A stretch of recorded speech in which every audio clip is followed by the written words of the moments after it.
Assalamu alaikum wa rahmatullahi wa barakatuh. Welcome back to Hilaal Live. Thanks for watching us on channel 347. Also on our live stream, www.hilal.tv. Now, when we look at the recent speeches we've heard from the President and various MPs as well, a lot of focus was put into empowering our youth and ensuring various opportunities are created for our youth. We all hope that this really transcends into opportunities that our youth can then actually take up and be empowered as well. And I thought, let's invite an attorney, a man that's also in politics as well recently and part of the NCC, but today he puts on his attorney hat. Brother Fazloodien Abrahams, Assalamu alaikum. Luqmaan, wa alaikum salam, and shukran for having me back on your show. My absolute pleasure. Today we're putting on your attorney hat primarily because you've been involved in so many various projects along the way and in your many years of doing business as well. And you see the need, the opportunity, and the lack of empowerment that our youth face as well. But if you take a couple of step backs, in terms of our youth being empowered, it starts with opportunities. It starts with creating various projects for them to get involved with as well. And as we see our youth being more qualified from university, from school, and wanting to enter the job market, the opportunities are less and less, which means they are idle, hence creating less empowerment opportunities as well. What's your take on this? I mean, is this, are we doing enough? Do we need to do more? One can never do enough, Luqmaan.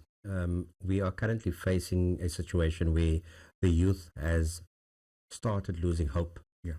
But with what happened now after elections, we believe that everybody who has put their word forward, we want them to put money and put the actual promises that were made forward and implement those promises.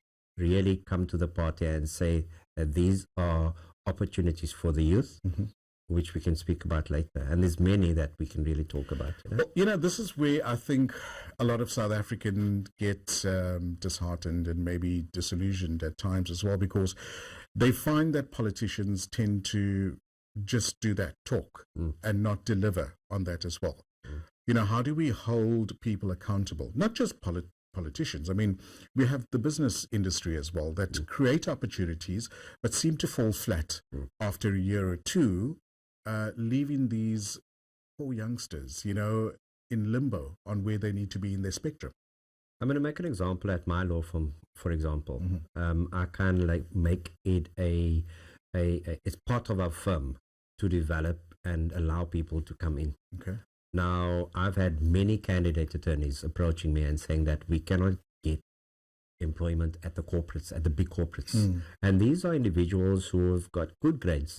Maybe not the A grades, but they are decent enough in order to be employable. Competent in the field. Yes, indeed. And they come from the poorest of the poorest. Gotcha. They must probably manage to pass and go through the university studies with NSFAS and some sort of subsidies here and there, parents having to take out loans in order to pay for their studies. And those are individuals who are sitting without any opportunities. And I've made it a call at my law firm to say, the minute you tell me you come from a low income bracket where you haven't paid for your studies, but you've managed to achieve your LLB, I will definitely employ you. Alhamdulillah. And they've come and gone. I mean, there were so many that came through our law firm who managed to get developed in the legal space. And eventually they get the jobs in the corporate world. Right. Now, many would think why do I go through that? Why do I spend a year or two to educate, empower, and develop this individual only to lose him? What is there for it for me? There's no better than to invest in your future youth. And that is what I get from it, is creating opportunities, because I myself found myself in a very dark space in my youth days where I matriculated and I failed to empower myself through education. But at a later stage, very later stage, I then started empowering myself, went to university, completed my law degree, and that gap that I experienced is what I want to ensure that our people do not fall in a hole where they don't have the necessary Because you've been through it, so you know exactly where our youth can go, astray. In many regards as well. But you've hit on a very important point in terms of what's in it for you. We live in a very sometimes instant gratification world where people will only invest in whatever, whether it's skills, whether it's financially, whether it's any other project, unless they get something out. And you hit on a very important point where should we as adults, should we be more obligated to pass on a various amount of skills in order for the younger generation to progress? It boils down to being selfless and not selfish.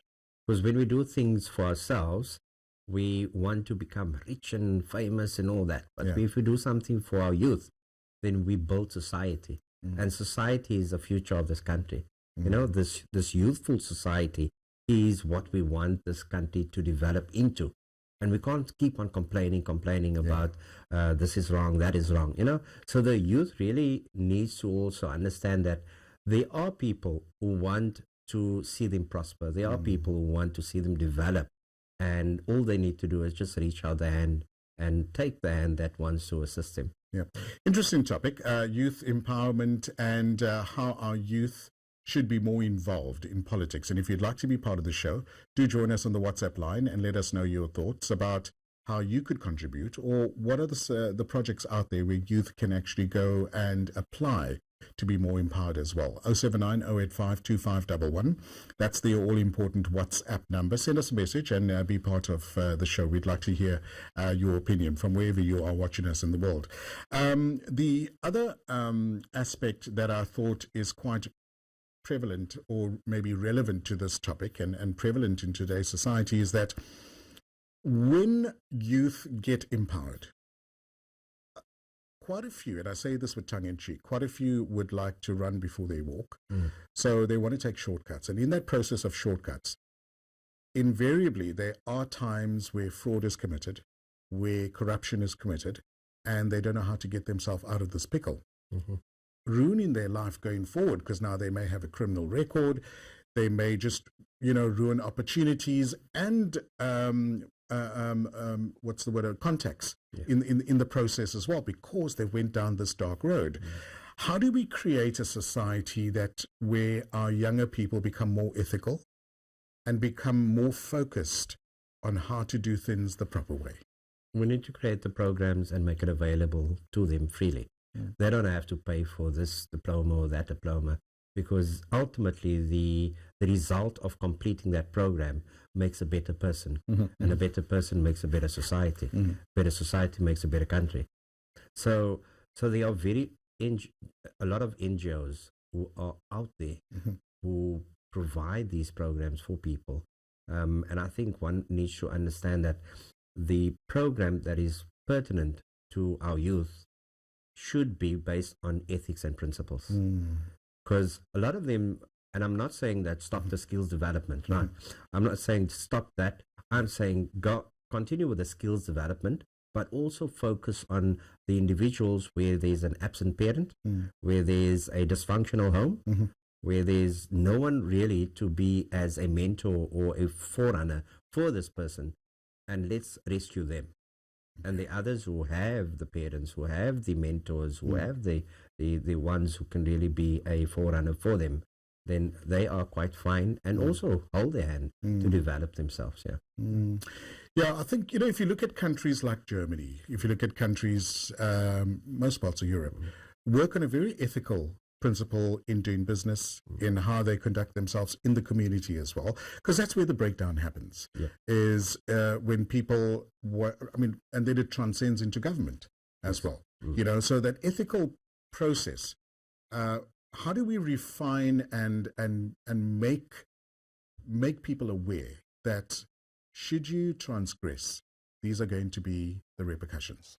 Luqmaan, we spoke about it the other day, is that the gangs on the street selling drugs and robbing businesses is no different from the white-collar criminal stealing a whole lot of money and committing fraud in corporate environments.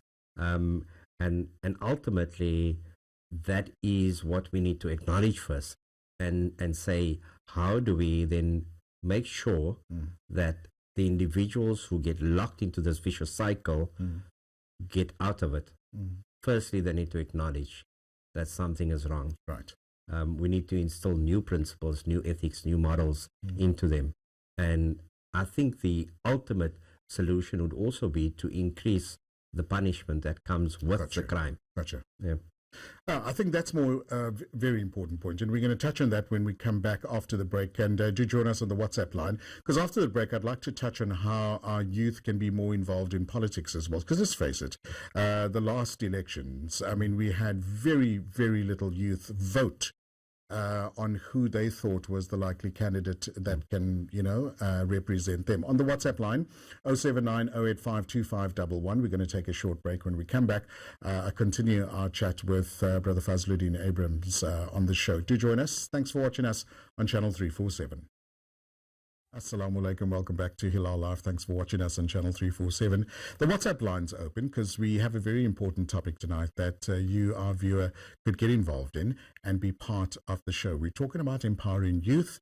We're talking about empowering youth, especially when it comes to politics as well. And this is the part of the show where you can get involved. 079-085-2511. Let us know via WhatsApp messages only, no telephone calls, unfortunately. I've invited Brother Fazloodien Abrahams into studio, who has a lot of experience with various projects. Thanks so much for coming in. Really appreciate it. Also, your life story is very inspirational as well. So kudos to you. But a large amount of our youth are not empowered, are not by the means, the will to dig themselves out of a hole, and possibly to a large extent rely on others to give them that push. And one of the things that we noticed after the last elections is that our youth were very little involved with voting, with creating an awareness. Is that because there was not enough voter education, or is it because our youth feel they don't have a voice when it comes to South African politics? I'm fortunate to have two children, and they are in that age bracket, 28, 30. Okay. And what I've noticed is that if they see the adults are going on the way they're going on, then what hope is there for them? And that is what's currently happening in government. Interesting. And if those officials in government don't get it right soon, then we won't have any future leaders. Now, when you say looking at what the adults are doing, are you saying there's more of a revolution that's happening now with kids, or less of a revolution? There is a revolution that's taking place, and especially with our political party under the CCC, known as the National Colour Congress. We've really approached the youth, and they've managed to gain an appetite, a very large appetite to get involved, because they could see that the society that they lived in was deteriorating. Right. And as a result of that, they made a conscious choice to get involved. And then they needed to find hope and courage. And that they found in our leader, Fadil Adams, and the other leaders who serves on the structures. And that is what's something that we see is currently manifesting and growing rapidly. We have our youth in universities now deciding to study political science. Brilliant. Now deciding to study stuff like your industrial psychology, like your legal philosophy. They become more interested in what human beings are all about and what society should be like, because this that they are experiencing currently in the communities is not the norm. It's not what it should be like. And they're saying enough is enough. Let us get involved. That's so lovely to hear, because the youth have always been accused of being, less mindful or negligent of important topics and awareness that's out there as well. But that's just one party. That's just a small segment of our society. How do we create, in your opinion, how do we create more of an awareness and make our youth more accessible to some of the relatable topics out there, more of the campaigns out there, more of the awareness in their communities, where they then can lead the charge. So remember, if you talk about youth, you talk about an individual who's innocent, who's born innocent, and as they develop or grow into the environment, they are exposed to certain things. Right. And that is where it goes wrong. When they are exposed to people doing bad things and they get a liking into it. Why? Because it benefits them in starting to wear Gucci. And I'm not saying anybody should wear Gucci, you know, Yeah. but then driving the flashy cars and all that. And corruption feeds that, you know, and that is where The one to have, the one to indeed hold on to something. And indeed, yeah. And that's where it all goes wrong, you know. So, yeah. Okay, so let's maybe take a step back. We have the young individuals like your kids' age, and maybe should we not then be introducing more of an awareness in school? Yep. Look, it should be a multi-pronged approach, right? It should start in the home. It should start. It should continue in the schools. If you recall, back in the days, we had something called the where you could see a particular teacher who would listen guidance to counselor. what your problems are, Yeah. and they would. Oh, I was in there all the time. I was one of those. You were problem child. I had a filing cabinet. I never had a file. No, I'm The kidding. guidance counselor was someone who a lot of our children looked up to as someone who would be able to give them hope and choices in life. Where that was not always possible at home. Yeah. Remember that if I talk about my generation, that was basically just between the end of the struggle, Yes. the Same. riots and stuff like that, and then from the new dispensation kicked in, Right. and then there was everybody just screaming about this new life that we'll be living, and then all of a sudden we're disappointed. For sure, yeah. Yeah. I think that's where the lack of empowerment also started. You know, I chatted to a school teacher not too long ago. They have something similar in schools now. So a couple of schools have implemented it where, look, remember when we used to go to the guidance counselor, there was a stigma attached as well. Because, you know, your friends would make fun of you because, you know, you're in trouble. It was always when you were in trouble. That it wasn't, you had guidance counseling sessions in school where you talk about employment and career choices and career paths and all of that. It was never everybody wanted to be a fireman, policeman, you know, back in the day. But now they've created a separate room, apart or aside from the school, where children can go and just share their feelings with a teacher or with a parent or whatever, and not being stigmatized by what they're going through. Because therein lies an issue is, do you know how kids, and we were at that age as well, how vulnerable you felt when you were put in a particular position? So do you not find that maybe that's also happening right now, where kids feel, look, I don't want to be in the limelight. I don't want to be seen, and I don't want to join certain campaigns because eyes are on me. Yeah. No, certainly. Look, it's not everybody who like the attention. And most of the times it's those who don't like the attention becomes that introvert person who really feels that they just want to go on with their life slowly and not even be noticed really. And before you know it, at the end, they become this, this butterfly that blooms from Much later. cocoon much later, yes. So that's fine. The problem one that you should really try and save is the clown. Right. And that's on school level. Yeah. But then it filters into the work environment as well. Now there's the corporate environment, the retail environment, and if you look at the two, it needs to kind of like just filter some of these individuals in the retail environment space and say, how do we develop? Because it should not only be about profits. Any organization should not only be about profits. They should have an element of CSI involved. I get it, yeah. And at the moment, you find a lot of them are being used just to benefit in terms of their taxes. There's no real crux and real value in what that CSI programs are all about. And I'm speaking about not the bad ones, not the good ones, but those who really take advantage of it. And we need to have a watchdog and really put them to task for that. Good point. I like that as well. A couple of minutes left, but before you leave and thank you once again for coming into studio and sharing your wisdom. And speaking about wisdom, how do we cultivate the social media world and create those individuals that have the wisdom, that have the ability to lead?